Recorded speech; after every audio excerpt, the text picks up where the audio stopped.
Welcome back to Miles Reads. I'm Miles. Today, we're exploring the book 2 Awesome Hours, a work on the subject of time management. We all know that while other resources may seem scarce, they can often be substituted or regenerated indirectly. Time, however, is the only resource that is absolutely fixed. Everyone gets the same amount, 24 hours a day, 365 days a year. Those who use this time more efficiently are the ones who reap greater rewards. Our work, hobbies, entertainment, family, and even our dreams all draw from this finite pool of time. It's like scooping water from a pond, every scoop leaves less behind. Therefore, how we allocate this limited water becomes a critically important question. It is precisely because of time scarcity that countless time management techniques have emerged. For instance, most methods advise us to create detailed schedules, listing out daily to-do items down to the exact hour and minute. We are then expected to rely on immense self-control to execute this plan rigorously, all while logging the time spent on each task. Is this method effective? Certainly. In the book A Strange Life, the protagonist Alexander Lubashev was a master of this very technique. Starting at age 27, he carried a time expenditure log everywhere, recording the time spent on every single activity down to the second. He maintained this habit for 56 years until his death, amassing a legacy of monumental academic achievements and living a truly strange life. While this precise method of recording is effective, it only works if you can stick with it. For the average person, even with smartphones and convenient tracking apps, very few can manage it. If you have any doubts, just try logging your time for a single day. You'll find it's a challenge merely to reconstruct a complete picture of what you did, let alone maintain the practice for decades. Therefore, this method lacks universal applicability. Other time management methods suggest we shift our focus from battling the clock to the tasks themselves. For example, by categorizing to-do items into 4 types. 1. Urgent and important. 2. Urgent but not important. 3. Not urgent but important. And 4. Neither urgent nor important. This 4-quadrant system might sound a bit convoluted, but it's easy to grasp. Its core principle is to prioritize important tasks to avoid constantly being led around by the nose by urgent ones. The value of important work compounds over time, so it's best to tackle the things that allow us to make time our friend. This approach sounds logical, but it serves more as a guiding principle than a concrete, actionable strategy. In reality, once a task lands on our plate, we often have to deal with it immediately, important or not. There's no escaping it. So, what makes this book different? It approaches the problem not from the angle of time itself, nor from task priority, but from an entirely new perspective, your body's performance. It explores how to get your body into its peak state when facing a task, thereby enabling the highly efficient use of your time. The title, 2 Awesome Hours, doesn't mean you should find the 2 most important hours and neglect the rest. Rather, it's about how to summon your own energy when you need it and quickly enter a state of high efficiency, a state that might last for 30 minutes, 2 hours, or even longer. The author, Dr. Josh Davis, holds a PhD in psychology from Columbia University, specializing in neuroscience. In the book, he provides 5 strategies for boosting your body's performance. Let's explore them one by one. The first strategy is to recognize your decision points. What is a decision point? It's that gap in time after you finish one thing, when you pause to think about what to do next. You might say, what's so special about that? Isn't it natural to pause after finishing something? But don't underestimate this moment. It's what separates the amateurs from the experts. Many people overlook this gap, allowing themselves to be dragged along by the inertia of their work. As the author describes, our days often start on autopilot, waking up, getting dressed, brushing our teeth, heading to work. These are life's routines. Once at the office, we're driven by a series of work routines, moving from one task to the next. By the end of the day, you might feel frazzled, but when you look back, you realize you haven't accomplished any of the truly important things you wanted to do. For example, checking in with a friend you haven't seen in a while, honing a skill that will benefit you in the long run, or learning about a new field. These things aren't urgent, but they are crucial. Only by consistently working on them can your life continue to improve. All masters share one common trait. They have conscious control over their actions. Take the snooker champion Ronnie O'Sullivan. When he leans over the table to line up a shot, if he feels he can't completely control it, he will decisively stop, stand up to reset, and then attempt the shot again. The average player, in contrast, tends to lean down and shoot immediately. Each shot is essentially no different from the last, just an inefficient repetition. As the book Deliberate Practice explains, the essence of deliberate practice is conscious control over the object of your practice. After every action, you must stop and reflect. What did I do poorly? Where can I improve? How can I get better? This is what makes practice effective, and it's how your skill level grows. The most dangerous thing is to keep repeating the wrong practice. Many people encounter a similar situation in their career planning. They resign from one company and immediately rush to find another job. On the surface, it looks diligent, but in reality, the new job is no different from the old one. Same salary, same tasks, same skills. This is just running in place. An experienced person would advise, don't rush to find a job. Give yourself 3 months to think clearly about your next move. What skills do you need to land a better job? What kind of work aligns with your talents and interests? Figure out your real goals before you act. It might seem like you're wasting 3 months, but it's far more efficient than hastily taking a similar job only to quit again 6 months later. By extension, the same applies to our lives. Most of the time, we are unconsciously repeating habitual actions. Knowing how to break free and hit the pause button is essential. Once you complete a task, don't jump straight into the next one. Stop. Have a glass of water. Take a short break. Step back and think carefully. Consciously choose the next thing you truly want to do. This will usually save you more time in the long run. This is the first key to efficient time management. Find and leverage your decision points. The second point is to manage your mental energy. We all know that physical energy fluctuates. For instance, after climbing 20 flights of stairs, you feel exhausted when you sit down and need a moment to recover.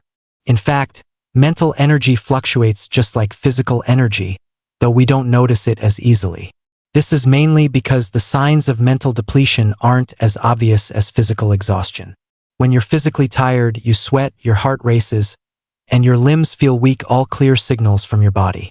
When mental energy is drained, the signs are slower reaction times, mental fog, and difficulty concentrating. Without keen self-awareness, these changes can easily go unnoticed. As a result, most people mistakenly believe their brain can maintain the same level of alertness all day long. In reality, mental energy fluctuates based on 2 main factors. First, it varies with the time of day. Typically, our energy and mental activity are highest right after waking up in the morning, a state that can last for about 2.5 hours. After that, it becomes harder to concentrate. After lunch, blood flows to the stomach for digestion, reducing oxygen to the brain and making us feel drowsy.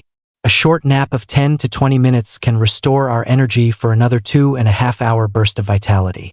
Second, mental energy fluctuates depending on the difficulty of the task.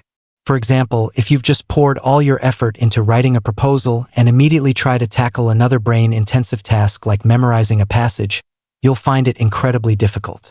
A short piece of text might take many repetitions to learn. This is because the more a task requires focus and creativity, the more mental energy it consumes. The core of what the author calls managing your mental energy is this: match the difficulty of your work to your brain's current state. In the morning, when your energy is high, tackle the most difficult, brain-draining tasks first. Later, handle the simpler, more repetitive work. This sounds simple, but few people actually do it. How many people get to the office in the morning and immediately start scrolling through social media, reading the news, or answering a few emails? By the time they're ready to start their core work, 1/3 of their mental energy is already gone. You might think it doesn't make a big difference, but this goes back to the subtle nature of mental energy depletion. It happens continuously, even if you don't notice it. Some people are extremely mindful of this. The author mentions a friend who, if he has an important meeting the next day, will consciously enter a decision reduction mode the evening before. He lays out his clothes and plans his breakfast in advance, and he tries to avoid looking at his phone, instead using the time to mentally rehearse and prepare for the meeting. As a result, He is always in top form the next day, appearing confident and full of energy. It's through these subtle techniques of managing mental energy that his friend, who never seems particularly busy, has built a net worth of hundreds of millions. This is the result of smart people working smarter. You may only need about 2 of these key hours each day to accomplish what matters most to you. Therefore, managing your energy is the core skill for performing at your best when it counts. The third point is to understand your attention. We usually think that an inability to focus for long periods is a flaw, and we instinctively blame ourselves when we get distracted. But the author points out that this is a natural feature of the brain, a product of evolution. Imagine an ancient human in the wilderness. If they couldn't keep an eye on everything and an ear to the ground, they would have quickly become a meal for a predator. Therefore, allocating some attention to the external environment is the brain's innate self-protection mechanism. So, the first step is to understand that when you get distracted, you don't need to blame yourself. It's perfectly normal. You might be thinking, but I need to stay focused to get my work done. I can't just let my mind wander and tell myself it's normal, right? To address this, the author suggests 2 ways to handle a wandering mind. The first is proactive mind wandering. After focusing for about 20 minutes, consciously do something else to shift your thinking. For instance, get up and walk around, look out the window, tidy up your desk, or listen to some music. These tasks don't require much thought. The key is to avoid activities that use your working memory, like reading the news, answering emails, or creating a PowerPoint presentation. That isn't shifting your thinking, it's inefficient multitasking that will make it even harder to return to your previous state of focus. Therefore, interspersing your work with simple, relaxing activities will give you more stamina. The second method is to notice your attention. This means letting your thoughts drift without trying to control them or pull them back. Instead, you add a layer of awareness, knowing exactly where your mind has gone. This might sound a bit abstract, so here's an example. You're reading a book, and after a while, your mind starts to wander, and all sorts of thoughts pop into your head. At this moment, pay attention to these thoughts. It's highly likely that a spark related to the problem you're working on is hidden among them. That very thought could be the source of the creativity you need to solve your problem. This is how creativity is born, from the collision and combination of various whimsical ideas. People who are overly focused often have limited creativity. Many figures with extraordinary creativity, like Einstein and Mozart, had traits of distractibility, but they were able to harness their tendency to daydream to capture brilliant insights. So, distraction isn't entirely a bad thing, it's also a fundamental mechanism of creativity. This method shares its principles with meditation. Many people mistakenly believe meditation is about sitting still and thinking about nothing, but that's not the case. Meditation is the act of observing your own thoughts. It may look quiet, but it's actually an active process for the brain. Of course, being able to observe your thoughts requires some practice. As long as you can step back and watch your own thinking, you can capture the insights that distraction brings. When your attention starts to drift, try to leverage this trait instead of just scolding yourself for it. The fourth point is to master your diet and exercise. The impact of exercise on one's cognitive ability is self-evident. When your body is in good shape, your thinking is naturally clearer and your work is more efficient. If you pull an all-nighter and then try to work a normal day, your brain will surely go on strike. Here, let's focus on why so many people can't stick with an exercise routine. The reason is often that our expectations for exercise are too high. When we think of exercise, many of us picture lifting dumbbells and dripping with sweat. This level of intensity is necessary for those who want to lose weight or build muscle. But if your goal is simply to maintain a healthy body and a clear mind for better work performance, light exercise is actually more suitable. Light exercises like brisk walking or aerobics aren't too tiring. Afterward, you might just feel your body is slightly warm and very comfortable. If you exhaust yourself every time, your body will naturally develop a resistance to the activity. Besides, unless you're an actor whose career depends on your physique, there's no strong motivation to endure high-intensity training. Quitting is inevitable. Therefore, light exercise is very important. It gets your body into an optimal state without competing with your brain for energy, which is extremely beneficial for achieving high work efficiency. Another point is to eat strategically. We know the brain's main source of energy is glucose. You might think that eating more sugar would provide a continuous supply of energy to the brain. The reality is the opposite. Consuming too many high sugar foods will actually make you sluggish. Eating straight sugar might give you an energy boost for 15 minutes, but after that, your blood sugar levels will plummet, followed by drowsiness and fatigue. Therefore, if you want to keep your brain operating efficiently, one of the core tasks is to maintain a stable blood sugar level. How do you do that? There are two methods. First, eat small, frequent meals, eating only until you're about half full and doing so several times a day. Second, eat fewer high-carbohydrate foods like desserts, bread, fries, and juice unless you only need 15 minutes of focused attention.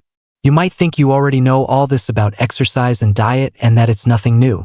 However, the key isn't whether the theory is novel, but whether we truly take it seriously. The effects of diet and exercise are subtle and not easily perceived directly. You might not feel your brain's reaction after eating a large plate of fries, nor notice the mental agility you gain after an aerobics session. It is precisely because these effects aren't obvious that these details are often ignored. Yet, it is these ordinary, common, and consistently overlooked details that determine whether a person can perform at their best. The gap between people may not be as large as we imagine. True competitiveness comes from mastering the details. If you want to have those 2 awesome hours, then moderate exercise and strategic control over your diet are key to boosting your performance. The fifth and final point is to make your environment work for you. The author divides environmental influences into 2 categories: noise and light. We all know it's hard to stay focused in a noisy environment. The noise here doesn't refer to continuous background sounds like a fan or passing cars. These have little impact. The most disruptive noises are those that are quiet but intermittent and unexpected, like a train suddenly passing by, a colleague whispering next to you, or something suddenly being knocked over. These are the real noises, and it's hard not to be distracted by them. In short, any unexpected sound counts as noise. How can you avoid it? If you need to do creative work, it's best to find a quiet place to be alone. Don't count on willpower to fight environmental noise, because we are naturally wired to react to unexpected sounds. Resistance is futile. Find a quiet spot, finish your core work first, and then it won't matter if other tasks are done intermittently. If you want to perform exceptionally well during a specific period to get those 2 awesome hours, it's necessary to minimize your exposure to excessive noise beforehand. This is like clearing your brain's cache, allowing it to start fresh, which will greatly benefit your performance. Light also has a huge impact on the brain's efficiency. The author's research found that under blue-white light, people feel more energetic, and their logical analysis and mental agility are enhanced. Blue-white light is the color of the sky on a clear day. A common example: if you sleep without closing your curtains and it's a bright, sunny morning, you'll wake up naturally because your body has an instinctual reaction to this type of light. So, if you have trouble waking up in the morning, try opening your curtains beforehand and let the sun wake you. In your workspace, you can hang blue curtains or set your computer desktop background to blue. These small details can help keep your brain energized. While bright, blue-white light helps us stay alert. Research has also revealed another interesting phenomenon. Dim lighting is beneficial for creativity. In dim light, people feel relaxed and uninhibited, which can greatly boost their creativity. So, if you need to do work that requires creativity, try dimming the lights or finding a corner with soft lighting. It might just help you spark inspiration more quickly. Most of the time, we can't completely change our surroundings, but we can adjust key elements to make the environment work for us. For example, controlling noise and adjusting lighting are simple actions that can bring huge benefits to our work efficiency. The author's contribution is to point out their importance, and that is the value of this book. It directs our attention to the crucial details that are all too easy to ignore.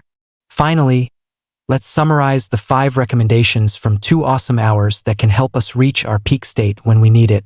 First, recognize your decision points and mindfully choose what you do next. Second, manage your mental energy and allocate your efforts wisely. Third, understand the nature of your attention, accept that it can't always be perfectly focused, and work with its natural rhythms. Fourth, master your diet and exercise. Maintaining stable blood sugar and engaging in light exercise are vital for a good state of mind. Fifth, make your environment work for you by actively controlling the noise and light around you. If we can get a handle on these details that are so often overlooked, our ability to manage our time will improve dramatically. No matter how you scoop water from that fixed pool of time, you can ensure that not a single scoop goes to waste. This is how you master time management from the fresh perspective of your body's performance. In truth, the secret to time management isn't about fighting for every second that only makes life more stressful and overwhelming. The real secret lies in the word immersion, a state of respecting, enjoying, and earnestly engaging with the task at hand. Within that lies a love for life and a beautiful hope for the future.